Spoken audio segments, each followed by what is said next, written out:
आप लोग कैसे हैं।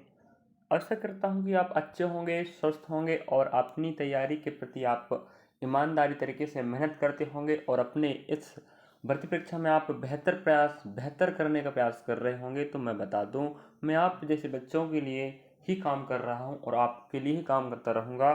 तो आपको बता दिया जाए कि हम रेलवे भर्ती परीक्षा आरआरबी का एनटीपीसी याद रखें।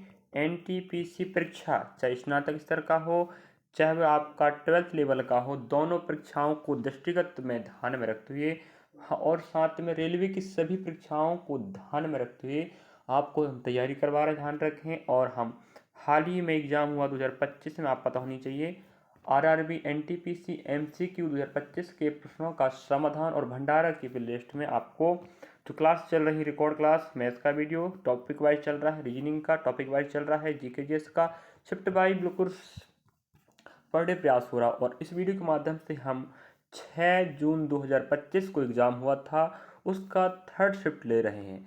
अगर थर्ड शिफ्ट है तो इसके पहले हमने सेकेंड शिफ्ट का कवर कराया है, अगर सेकेंड है तो इसके पहले फर्स्ट भी कवर कराया। इसी प्रकार से हमने 5 जून का first shift, second shift, third shift, तो आप कह सकते हो जीके जीएस का जो छठवीं क्लास चल रही है।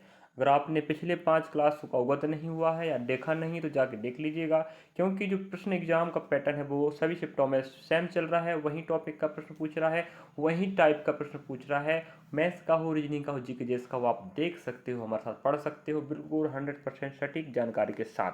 कुछ बच्चे नए होते हैं तो जानकारी पहले अवगत कराना पड़ता है, उसके बाद आपको लेके चलते हैं हम जीके जीएस के प्रश्न को। चलिए, और आप देख पा रहे होंगे ये पहला प्रश्न आपका है 6 जून 2025 का शिफ्ट नंबर थर्ड का। अगर किसी का पेपर था तो आप क्रॉस वेरीफाई भी कर सकते हैं। प्रतिहारों के प्रसिद्ध शासक मिहिर भोज ने कौन सी उपाधि धारण की थी। अब ये रहा आपका भाई इतिहास का प्रश्न, क्या बोल रहा है, प्रतिहार।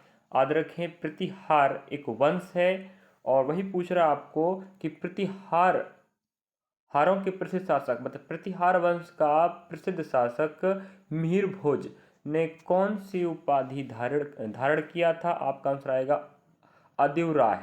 क्या आएगा, ऑप्शन सेकंड आपका अदिव राय।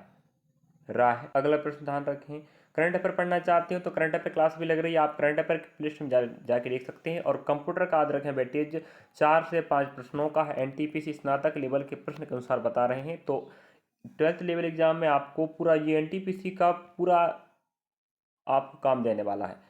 झारखंड के अधिकारियों ने खालिस्तान के अंदर स्थित पहले गांव जयगीर को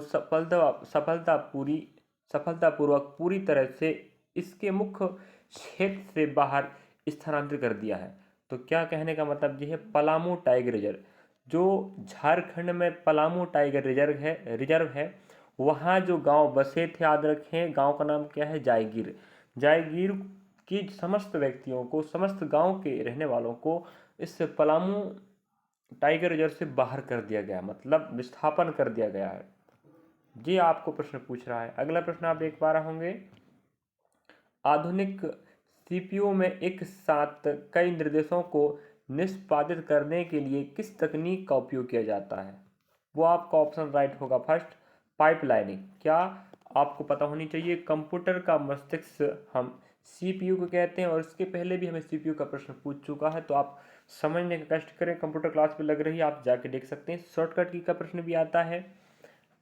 तो सीपीयू में एक ऐसी तकनीक जो कई निर्देशों को एक साथ निष्पादित कर सकता है, उसे हम क्या बोलते हैं, पाइपलाइनिंग। क्या बोलते हैं विद्यार्थियों, पाइपलाइनिंग।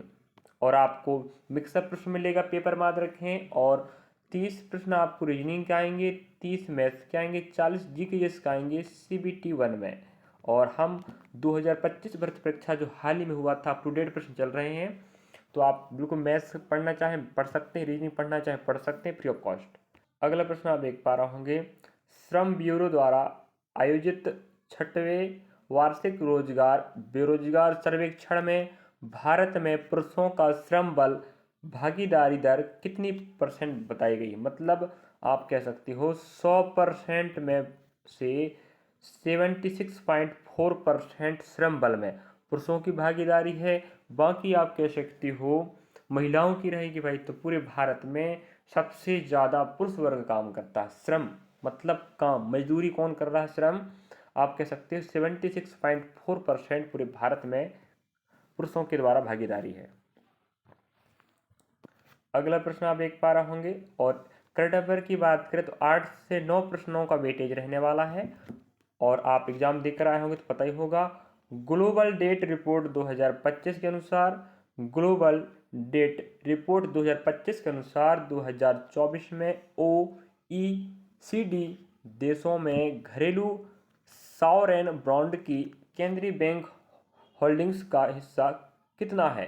तो पूछ रहा है कि ग्लोबल डेट रिपोर्ट के अनुसार जो 2024 में, ठीक है, OECD देशों में जो घरेलू सॉवरेन बॉन्ड की जो केंद्रीय बैंक है उसकी होल्डिंग्स में का हिस्सा कितना है, वो आपका रहेगा 19%।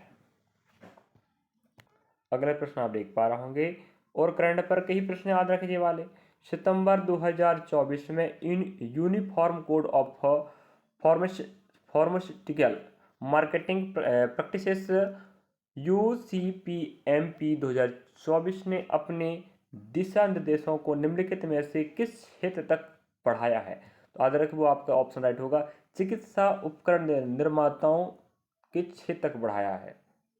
यह आपका करंट अफेयर का प्रश्न रहा, जो आप सोच नहीं सकते ऐसा करंट अफेयर का प्रश्न पूछ रहा भाई।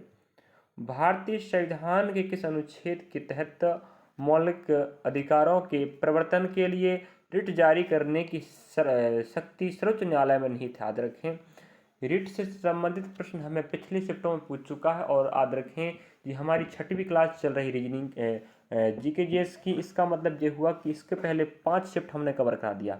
हर शिफ्ट में 40 प्रश्न आते हैं, हम एक ही पार्ट में 40 के 40 प्रश्न कवर करा रहे हैं। तो रिट जारी करने की शक्ति आर्टिकल नंबर 34 में है। सर्वोच्च न्यायालय मतलब भारत का सबसे बड़ा न्यायालय रिट जारी करता है, वो भी आर्टिकल नंबर 32 के तहत। और रिट शक्ति तो पता होगा किसके पास है, सर्वोच्च न्यायालय के पास, अनुच्छेद 32 के तहत। और कितने प्रकार के होते हैं रिट, 5 प्रकार के। और रही बात यहाँ पर, उसी प्रकार से उच्चतम न्यायालय भी रिट जारी कर सकता है। नेक्स्ट अगला प्रश्न आपके समक्ष है, एमिली हेनरी के उस उपन्यास जिसमें 2 प्रतिद्वंदी लेखक एक कुख्यात उत्तराधिकारी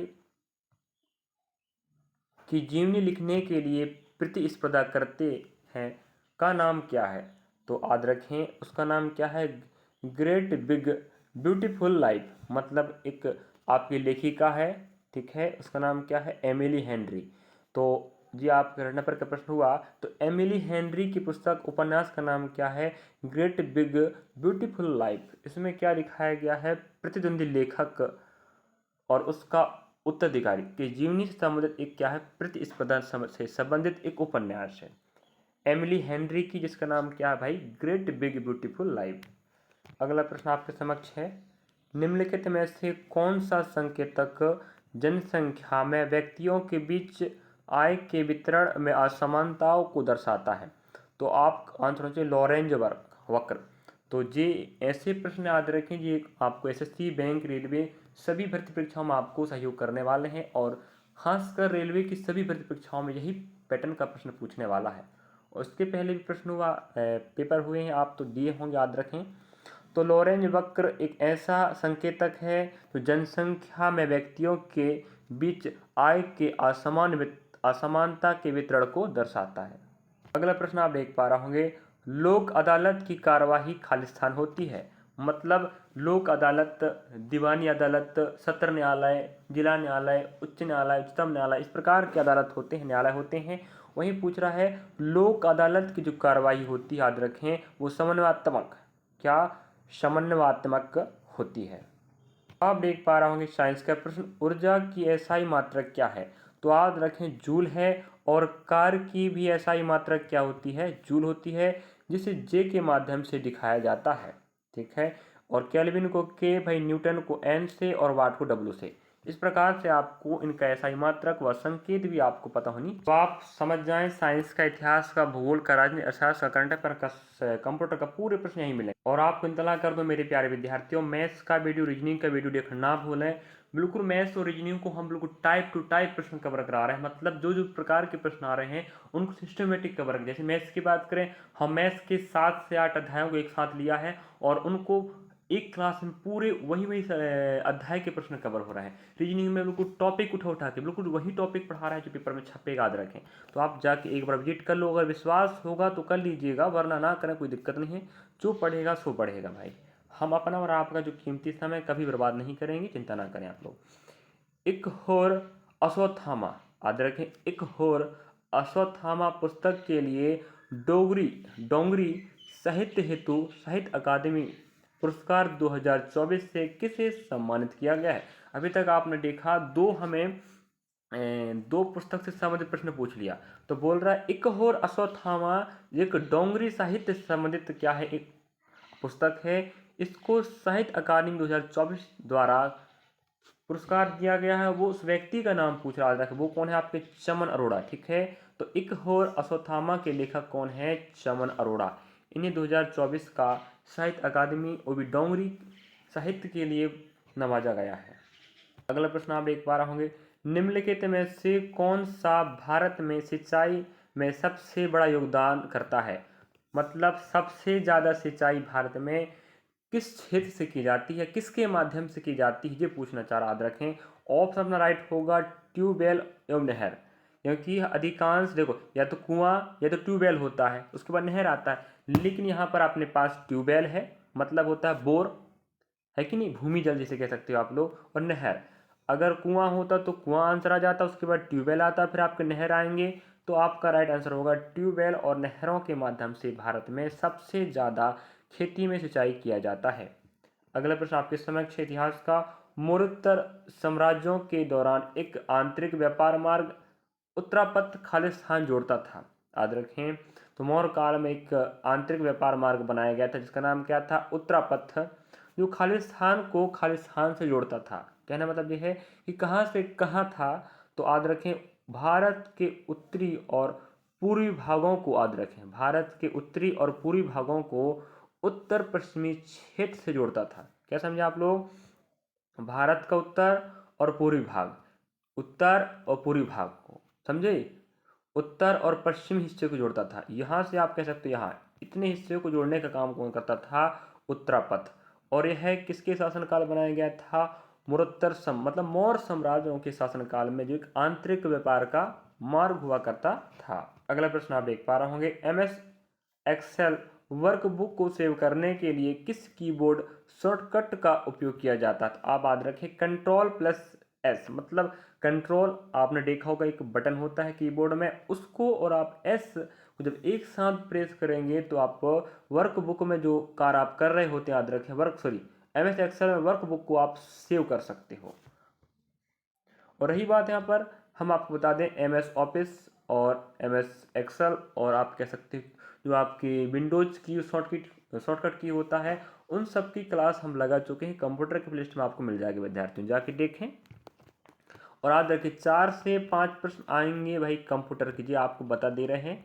आप कहीं से भी पढ़ो, लेकिन पढ़ना पड़ेगा। हम भी प्रयास कर रहे हैं, बट समय का अभाव होता तो पर डे क्लास नहीं लग पा रही है, लेकिन प्रयास कर। अगला प्रश्न आप देख पा रहे होंगे, वित्तीय वर्ष 2023-24 के लिए ग्रामीण विकास मंत्रालय के लिए बजट आवंटन किया गया। मतलब 2023-24 में जो बजट पेश हुआ था उसमें बोल रहा है ग्रामीण विकास मंत्रालय के लिए कितना पैसा आवंटन किया गया। इसके पहले भी हमें किसी प्रश्न में पूछा था आवंटित पैसा, याद रखें।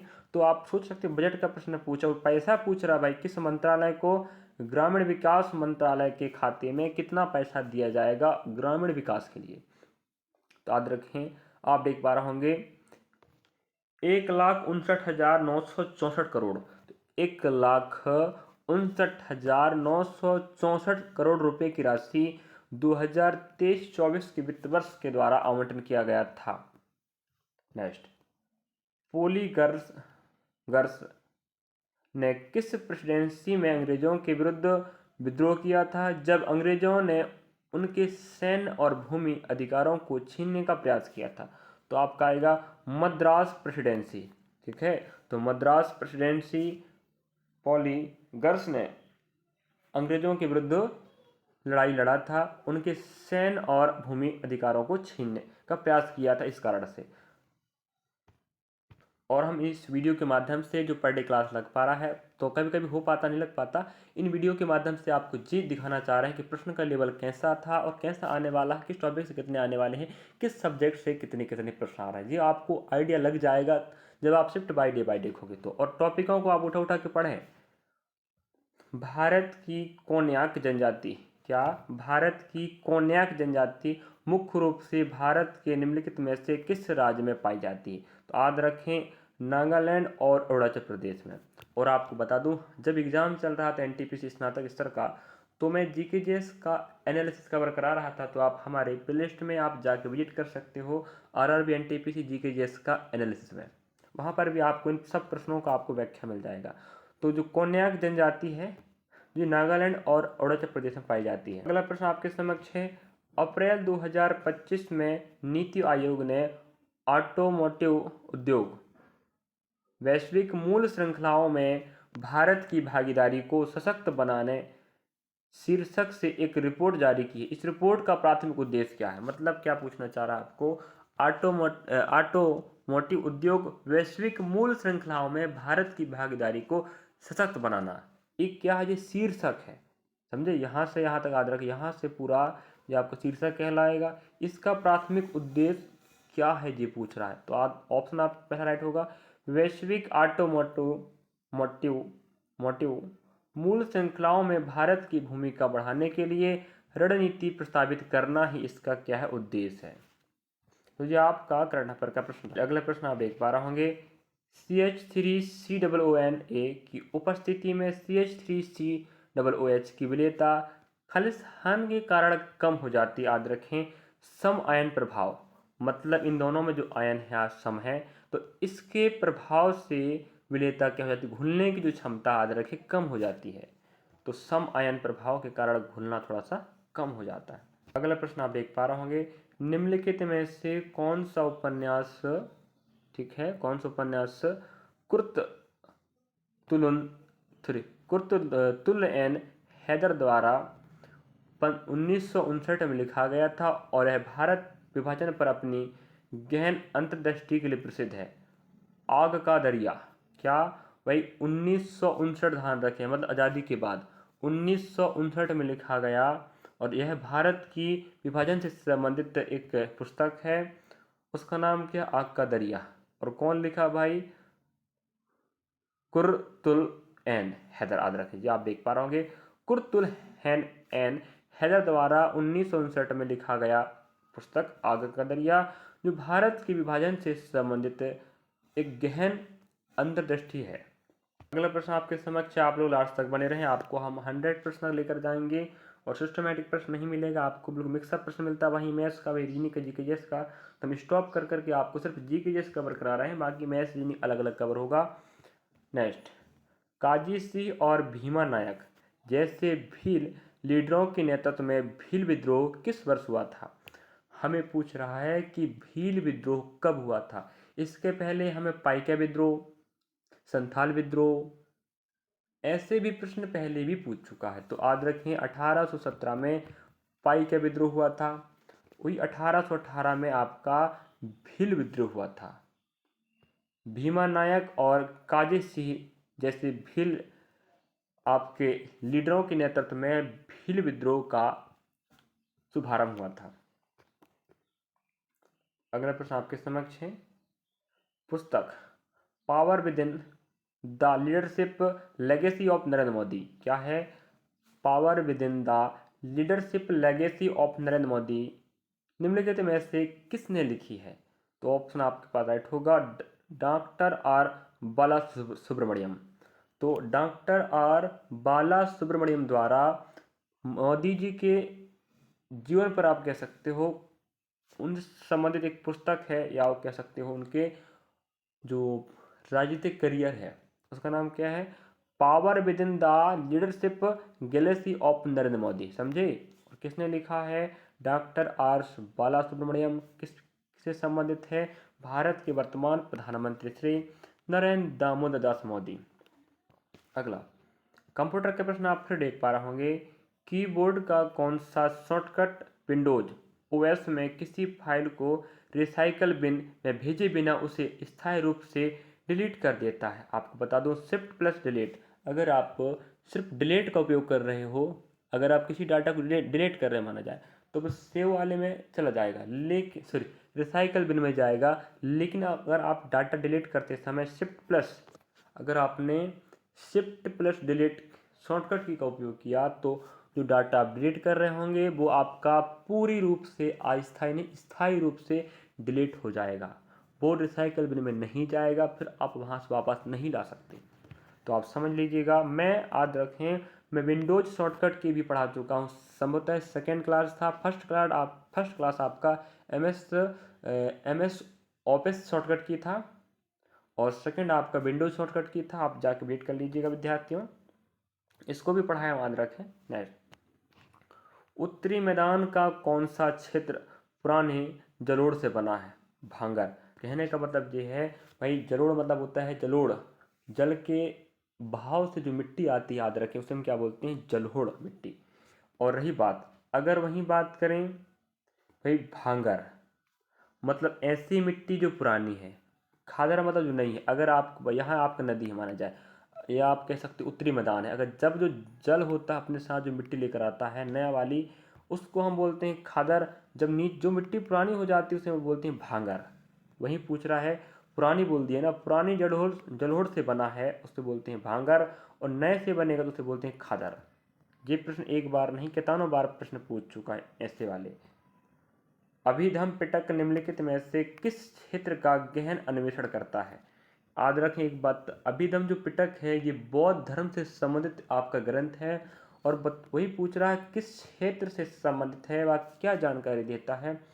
चौथा आपका राइट होगा, आचार, मानसिक परिघटनाओं और मनोवैज्ञानिक अंतर्दृष्टि से संबंधित आपका अभिधम पिटक है, जो बौद्ध धर्म से संबंधित। अगला प्रश्न, निम्नलिखित में से कौन सा एलिमेंट यदि खराब तरीके से क्रियान्वित किया जाए तो सुस्पष्ट रिसर्च किए गए एमएस पावरपॉइंट प्रेजेंटेशन की विश्वसनीय और प्रभाव को संभवतः सर्वाधिक रूप से प्रभावहीन कर देता है?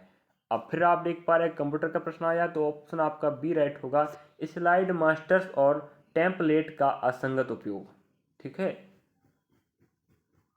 मतलब अगर आप स्लाइड मास्टर और टेम्पलेट का असंगत उपयोग, स्लाइड जो मास्टर है अगर वो ठीक नहीं होगा, टेम्पलेट ठीक नहीं है, तो आप क्या होगा, अगर आप कोई प्रेजेंटेशन आप दे रहे हो तो क्या कर देगा, उसको वो खराब कर देगा, या आप कह सकते हैं उसके प्रभाव को कम कर देगा। आपने कितने अच्छे से भी प्रेजेंटेशन तैयार किया हो, अगर आपका स्लाइड मास्टर खराब है, जो टेम्पलेट खराब है, तो आप वहाँ प्रेजेंटेशन करते समय सही तरीके से आप शो नहीं कर पाओगे, और आपका प्रेजेंटेशन पूरी तरह से प्रभावहीन हो जाएगा। इतना ये प्रश्न पूछा तो देखिएगा, फरवरी 2025 में प्रधानमंत्री नरेंद्र मोदी के प्रधान सचिव सेकेंड पूछ रहा है के रूप में किसे नियुक्त किया गया? तो याद रखें आपका आंसर आएगा शक्तिकांत दास। शक्तिकांत दास। अब हम आपको पूछते हैं पहले सचिव कौन है फिर, है कि नहीं? सचिव फर्स्ट भी तो होंगे। अगर सचिव सेकेंड नियुक्त किया गया फरवरी में 2025 में शक्तिकांत दास को, तो पहले सचिव कौन है आप हमें कमेंट सेक्शन में बताएं। और नियुक्ति संबंधित प्रश्न पूछेगा, और हम एनटीपीसी का जब जीकेजीएस का एनालिसिस कवर करा रहे थे तब मैंने पढ़ाया हूँ और व्याख्या सहित पढ़ाया हूँ, आप जाके विजिट कर लीजिए विद्यार्थियों, वहाँ पर आपको विजिट करोगे तो बहुत फायदा होगा, यही प्रश्न आपको वहाँ मिलेगा। और वो तो हम पेपर जो अभी पीडीएफ कवर करा, जो तो हमने पेपर के बाद प्राप्त किया है, बाकी उसको तो हम बिल्कुल बच्चों से पूछकर अपने स्रोत के माध्यम से आपको जानकारी बता रहे हैं, तो 100% सटीक जानकारी याद रखिएगा। नहीं मानते तो जाके देख ली बोर्ड। अगला प्रश्न आप देख पा रहे होंगे, MS PowerPoint, MS Excel आता है, कहीं एमएस पावर पॉइंट आता है कि नहीं? कहीं विंडोज वाला प्रश्न आ रहा है, कहीं आपका कीबोर्ड शॉर्टकट की प्रश्न पूछ रहा है। तो एमएस पावर पॉइंट में स्लाइड में टेक्स्ट कैसे ऐड किया जाता है, ये आपका शॉर्टकट की कह सकते हैं आप लोग। क्या है? टेक्स्ट प्लेस होल्डर के अंदर क्लिक और टाइप करना शुरू करके हम टेक्स्ट ऐड कर सकते हैं। क्या? टेक्स्ट जो प्लेस होल्डर के अंदर हम क्लिक करेंगे, ठीक है, और हम टाइप करना शुरू कर सकते हैं। तो कंप्यूटर का आपको नॉलेज होनी चाहिए, ध्यान रखें। कम से कम 4 से 5 प्रश्न आ रहे हैं, याद रखें। अभी तक आ चुके हैं मेरे ख्याल से 5वां प्रश्न हो चुका है। ड्रोन इंडस्ट्री कॉन्क्लेव 2025 में चर्चा किए गए मीडियम एल्टीट्यूड लॉन्ग एड्योरेंस ड्रोन का नाम क्या है? याद रखें वो है तपस। हाल ही में एक ड्रोन बनाया गया है, ड्रोन इंडस्ट्री कॉनक्लेव 2025 में चर्चित है। उस ड्रोन का नाम क्या है? तपस। तो सूचना प्रौद्योगिकी का प्रश्न भी समाहित होगा। तो मेरे ख्याल से जो भी जीकेजीएस का पोर्शन मेरे प्यारे विद्यार्थियों वो तगड़ा कठिन होता है। तो आपको मेहनत करना है 30 मैथ्स में और 30 रीजनिंग में ज़्यादातर। तो यहाँ पर आपके नंबरों का बढ़ने का चांस ज़्यादा होने वाला है। जो पढ़ोगे वहीं आएगा। हम मैथ्स भी पढ़ा रहे हैं बेहतर तरीका से, बिल्कुल सटीक पढ़ा रहे हैं, व्याख्या सहित डाटाओं को समझा रहे हैं, कॉन्सेप्ट सहित रीजनिंग और मैथ्स जाके देख लीजिएगा। और नहीं आया पेपर में तो जो आप मुंह फोड़ के बोल सकते हैं बाद में। भारत के केंद्र शासित प्रदेशों में नगर निगमों की स्थापना कैसे की जाती है? संसद के अधिनियम द्वारा। ठीक है, क्योंकि केंद्र सरकार, जो केंद्र शासित प्रदेश होते हैं वहाँ पर केंद्र सरकार का क्या होता है, शासन होता है, और जो भी नियम कानून बनेगा वो संसद बना के देता है। जैसे राज्यों में राज्य का खुद का शासन होगा, राज्य में जो नियम कानून बनाना है, जो बदलाव करना है, वो राज्य विधानसभा ही करेगी पारित करके। लेकिन केंद्र शासित प्रदेशों में केंद्र सरकार का शासन होता है, तो वो केंद्र में स्थित संसद के द्वारा ही क्या होगा, अधिनियम बनेगा। उसके बाद कोई भी नियम कानून बनाया जाएगा या नगर निगमों की स्थापना की जाएगी।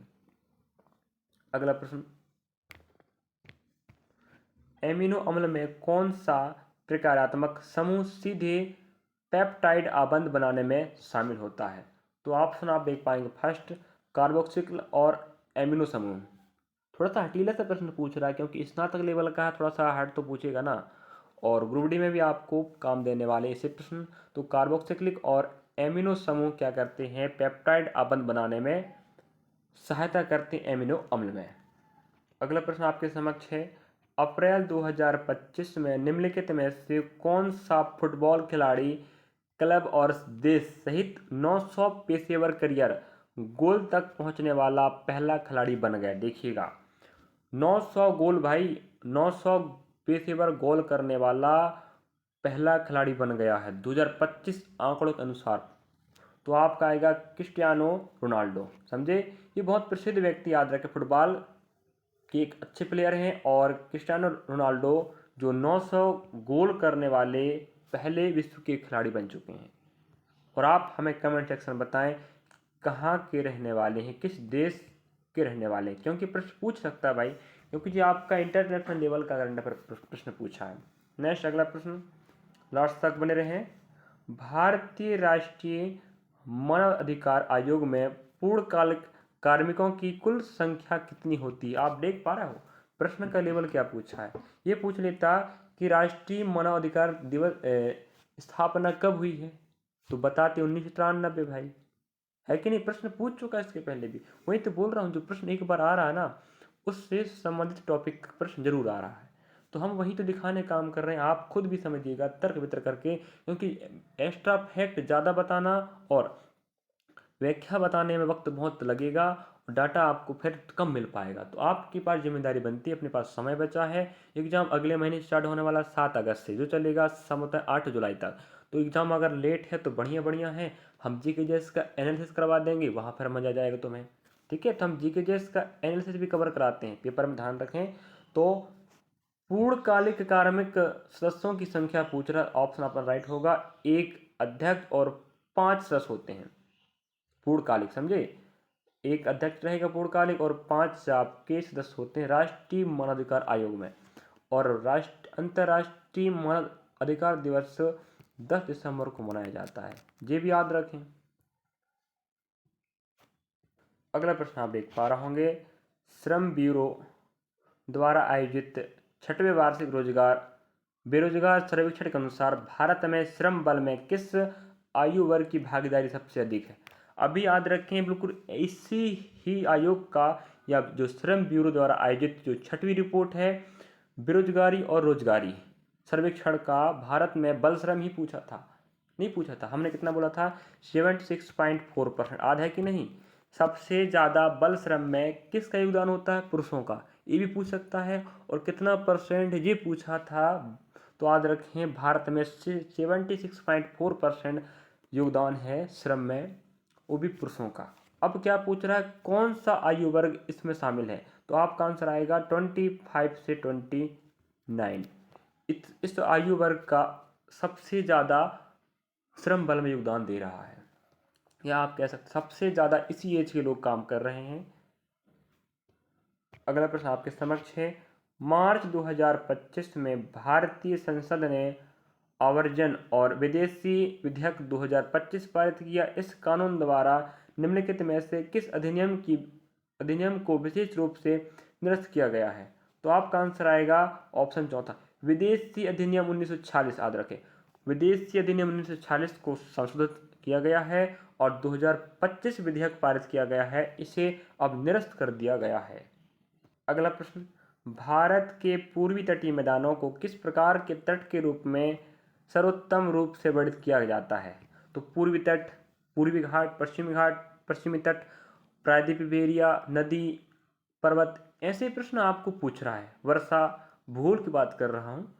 तो पूर्वी तटीय समुद्र जो मैदान है उसको किस रूप में सर्वोत्तम रूप से वर्णित किया जाता है? तो आपका आंसर आएगा उद्दामी तट। उसको क्या बोलते हैं? उद्रामी तट। ठीक है, याद रखें। चलिए अगला प्रश्न को बढ़ रहे हैं। चलिए अगला प्रश्न आपके समक्ष है, 1905 में अंग्रेजों द्वारा शुरू किया गया बंगाल विभाजन आधिकारिक तौर पर किस वर्ष रद्द कर दिया गया था? और आपको इतला कर दूं, मैं कुछ शिफ्टों के पहले भी इसको प्रश्न को बता चुका हूं। प्रश्न आया था कि बंगाल विभाजन कब हुआ था? 1905 में। किसके शासनकाल में?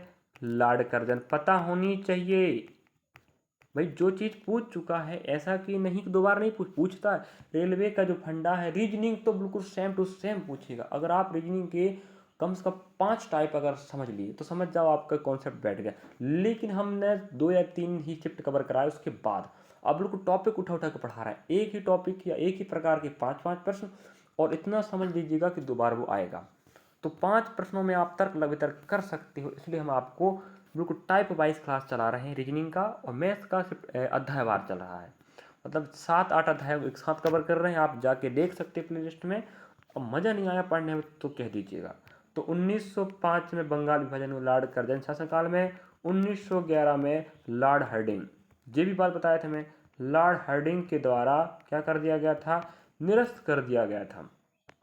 और 1905 में बंगाल विभाजन जब हुआ था ना, इसी के विरोध में स्वदेशी आंदोलन चलाया गया था 1905 में, बंगाल के खिलाफ, विभाजन के खिलाफ और स्वदेशी वस्तुओं के उपयोग हेतु, मतलब ब्रिटिश वस्तुओं का बहिष्कार करने हेतु 1905 में स्वदेशी आंदोलन का शुभारंभ किया गया था। ये बात मैं बता चुका हूँ पहले भी। अगला प्रश्न आप देख पा रहे होंगे, शीतकाल में पश्चिमी जेट धाराओं को क्या महत्व है? अब आप देख पा रहे होंगे, फिर से हमें किसका प्रश्न पूछ लिया अभी? भूगोल का। तो भूगोल का कम से कम 4 से 5 प्रश्न पूछ रहा। मेरे ख्याल से भूगोल का वेटेज ज़्यादा है। शीतकाल में जो पश्चिमी जो विक्षोभ धाराओं का क्या महत्व जो पूछ रहा है। ऑप्शन 3 राइट होगा, भारत में पश्चिमी विक्षोभ को दिशा प्रदान करता है। ध्यान रखें, ठीक है, भारत में जो पश्चिमी विक्षोभ होता है उसको दिशा प्रदान करता है शीतकाल में। चलिएगा नेक्स्ट प्रश्न को। अगला प्रश्न आप देख पा रहे होंगे, जी 6वां तारीख 6/6/2025 का शिफ्ट नंबर 3 था, मतलब 5 शिफ्ट हो चुके, 6वां शिफ्ट चल रहा था। लास्ट प्रश्न आप देख पा रहे होंगे, भारतीय संविधान का कौन सा अनुच्छेद नागरिकों को भारतीय क्षेत्र के किसी भी भूभाग में निवास करने व बसने की अनुमति देता? आर्टिकल नंबर 19, मतलब 19। आर्टिकल 19 कहता है कि भारत के कोई भी नागरिक किसी भी भारत के भूभाग में रह सकता है, निवास कर सकता है, बस सकता है, रोजगार कर सकता है। जी हमें आर्टिकल नंबर 19 कहता है। रही बात यहाँ पर विद्यार्थियों की, अब यहाँ पर हमारा जो टॉप आप कह सकते हो 40 प्रश्नों का क्लास खत्म होता है। और रही बात करंट अफेयर आप देखना चाहते हैं सीए तो जाके देख लीजिएगा, बिल्कुल सटीक जानकारी चल रही है। कंप्यूटर की भी क्लास लग रही है, प्रयास कर रहे हैं। वैसे हम अकेले इंसान ज़्यादा डाटा नहीं दे पाते हैं क्योंकि ऑफलाइन क्लास भी संचालित करना पड़ता है। भाई मैथ्स का वीडियो बनाओ, रीजनिंग का बनाओ, जीकेएस का बनाओ, कंप्यूटर का बनाओ, करंट अफेयर बनाओ, थोड़ा लंबा समय होता है। लेकिन हम अपनी तरफ से प्रयास कर रहे हैं कि हमसे जो विद्यार्थी जुड़ा है उसको सही सटीक 100% जानकारी मिल सके और वो अपनी तैयारी को बेहतरीन दिशा दे सके। और यकीन करना मेरे छोटे भाई, बड़े भाई विद्यार्थियों, मैं सबके लिए भला चाह रहा हूँ, बस मेरा सपोर्ट करते रहो। हम आने वाले समय बेहतर करके बताएंगे, याद रखना। धीरे धीरे हम बढ़ रहे हैं, आपका सहयोग कर रहे हैं। बिल्कुल 100% जानकारी सटीक रहेगी। जीके पढ़ो, मैथ्स पढ़ो, रीजनिंग पढ़ो, बिल्कुल जो पढ़ा है वहीं आएगा, चिंता ना करो आप लोग। बस आर्थिक रूप से कमज़ोर विद्यार्थी अपने साथ जुड़ा है तो उसको पास शेयर करो, वो भी पढ़ सके, लिख सके, हम आपके साथ हैं। Thank for watching. वीडियो अच्छा लगा तो लाइक करें, सब्सक्राइब करें, शेयर करें, कमेंट बॉक्स में कमेंट करें वीडियो कैसा लग रहा है। चलिए, थैंक फॉर वॉचिंग। आपने देखा हमें।